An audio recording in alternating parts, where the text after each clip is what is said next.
According to the literature on politics and the military, the war begins only when diplomacy stops, which means that diplomacy is the solution that prevents negative developments that lead the interlocutors to an undesirable outcomes. Life, in its fine details, is a group of intertwined blocks united only by dialogue, and each dialogue has foundations, sometimes divergent and sometimes close, but its main bearer, in order to continue the dialogue and reach a conclusion, is the diplomatic response in all its forms, types, and ramifications: intelligent, silent, strong, ordinary, polite. These responses are usually what ends the dialogue to a final outcome, often positive and sometimes otherwise. In this research, presented by the Middle East's leading Khan Academy in training courses, we will shed light on smart response, and through it, we will delve into the art of diplomatic responses, to which response in all its forms belongs. We'll learn about the art of diplomatic responses, the art of smart responses, and the fundamental question, how do I learn the art of replying, will be highlighted, with a spotlight on smart response methods. What about direct confrontation in response? What is deliberate disregard in response, and when to resort to it? And what is a sarcastic response? And what about body language in the response and its importance? And what is the positive response? The art of responding to others, the art of silent reply, the art of silent response, or the process of injunction, if you will, tops the list of responses in all aspects of dialogue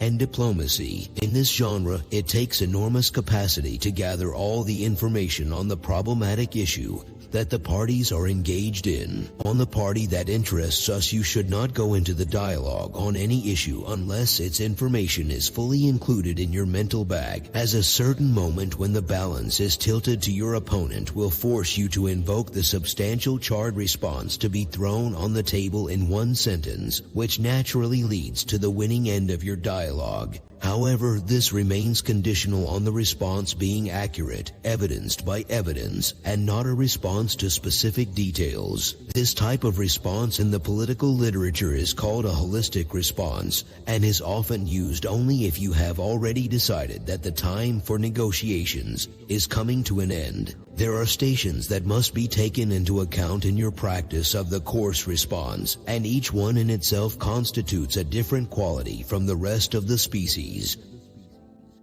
1. Calm and hearing. Don't be irritable from the start in any conversation. Stay listening to what the other person is saying, as calm and listening will lead to the accumulation of new gaps that are placed in your opponent's crosshairs. Let the other party be the one who gets excited, as emotion creates outlets for you under which the other party will lose.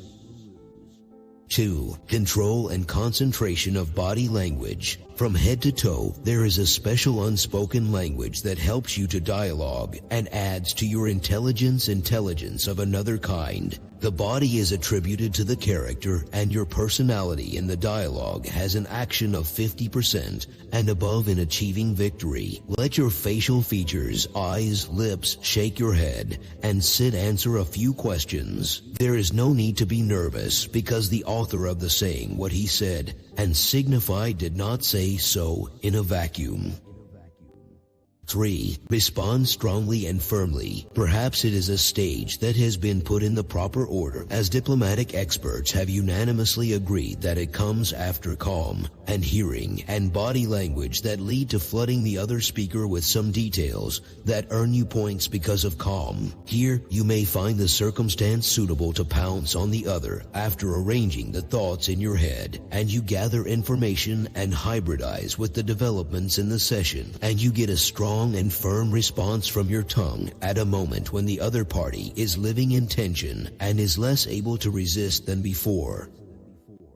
4. The silent response without words. Do not give your opponent the opportunity to practice this kind of work on you, as the largest political institutions in the world follow it as a guide to action, and we often read in the political diary about one side that receives accusations from another, and its response is the following: "This talk is not worth replying." The literal translation of this saying in the sessions is silence and content with facial gestures gestures such as saying to the other minutes after you have sent it, "Thank you. I think there's no need for us to continue the dialogue," and you get up from your stumbling block as a veiled threat to leave. This approach leaves the other party with a negative impact that makes them feel as if they have committed a terrible sin against the institution on whose behalf they are speaking.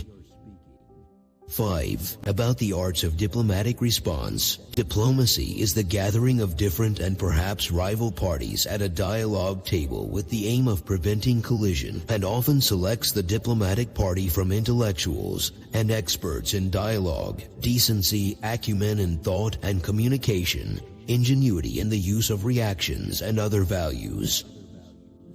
6. The art of diplomacy. Since ancient times, wars have begun and still are because of the decline of this art and its role in international arenas, and had it not been for its existence in the first place, we would have witnessed other wars that exceed what happened before, and what is happening now exponentially is the art that has become used, even at its minimum limits, in all fields in the world, from politics and militarization through the economy, and does not end in daily, social, family, or even bilateral dealings between any two people who are talking. 7. The art of smart responses. The smart response is comprehensive of all kinds of possible responses. It may come in the form of silence, it may be sarcastic but substantive, and it may come in the form of a smile or a shake of the head. It may be verbal, it may be motor. Once it comes to a conclusion, it will be considered a smart response, and no doubt, the most important thing in this art is the verbal response, where to be intelligent it is required to come decisive, firm, strong, accurate, and unambiguous. But this response has other conditions that will be contained in other paragraphs later. 8. The art of polite reply. You do not have the permanent environment to provide your strong and firm response. Perhaps your dialogue with your boss, maybe with an official, or maybe the dialogue with another party has more evidence of his position than you, and here you cannot raise your voice, but in return you may not be, by virtue of being an interlocutor, give up. You are here to talk and succeed. In this case, according to the data, a polite response stands out, and this particular type is governed by the duality of the tongue and the body together. You have to make gestures and gestures to the other person that relieve their right stress, as well as release a few sober and calm words calculated on politeness. In this case, you will not lose the battle. At least you will succeed in arranging another session to which you will call for everything that supports your position, which is already in need, to strengthen. 9. Coping methods in response to others. You are now at the heart of the battle, not in dialogue on the phone. Here you are supposed to be one of three, stronger than the other, less than the other, or the ratio is equal between the two of you. In all three cases, you are in confrontation, and to confront special methods during dialogue. And these methods are not the creation of media or literature, but the creation of diplomacy, and you must adhere to them and implement one of them in any situation in which you are. 10. Direct confrontation style. It is the first preferred method of dialogue, and diplomacy prefers it to the rest of the methods because it assumes that each institution or entity has delegated the best for dialogue. In direct confrontation, you must be peer to peer, and you may reach a point where you throw away your hidden papers before their default date. You have to delude the other party that you came to this meeting with all the weapons, and nothing convinces the other of this except the method of direct confrontation, or in other words, the peer-to-peer position, where word by word, sentence by sentence, and in this case may raise the tone of your voice to the level of the tone of his voice, while of course maintaining the ethics of diplomacy.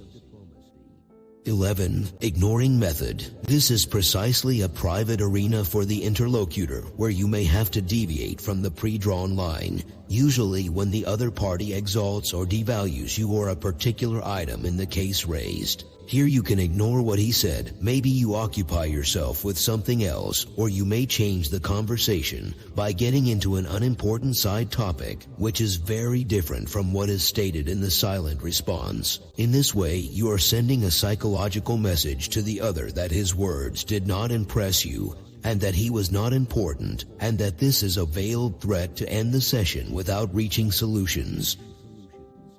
12. Ask strong questions. Strong questions are a deadly weapon, especially if they are embarrassing, and often held by the diplomatic interlocutor for a certain time. But at some point, you may not see yourself having to face directly and openly with the other, and you do not see the circumstance suitable for ignoring, and this is replaced by strong questions that are often enough to turn the table upside down. This method often helps to shuffle the cards, especially if the other party has been confident in himself before and is condescending to you. 13. The art of polite and intelligent response to others. We stand in front of two types of responses: the polite response that we talked about, which is often combined with movement and speech together, and the smart response that diverges into types, including silent, kinetic, verbal, ignorant, and in both types salvation from a problem, and even the first may extend the life of the problem, but to your advantage. However, many learn both types but lack some issues that need to be available, such as time, place, and so on. 14. Choosing the right place. Of course, a person cannot talk to their boss in front of a group of employees even if the voice of the boss is louder than the president. Here is the preferred place: is the office of the boss, perhaps his home, and less commonly the telephone. 15. Choose the right timing to respond. Time is like space, two key elements of any play, and dialogue, no matter how diplomatic it may be, is usually a part of the theater. Therefore, the right timing should be chosen for dialogue with the boss, for example, as I cannot argue with a boss who is agitated, or when he is committed to work schedules, but should leave things to another time, when the other party becomes more responsive. 16. Start the response with a positive phrase. No matter how hard the words you have been exposed to from the other are difficult to accept, it is okay to portray yourself as a real interlocutor with high diplomacy, and it is always better to choose the most beloved and polite key phrases. For example, your words are true, sir, but if you allow me, I have a comment on that, etc.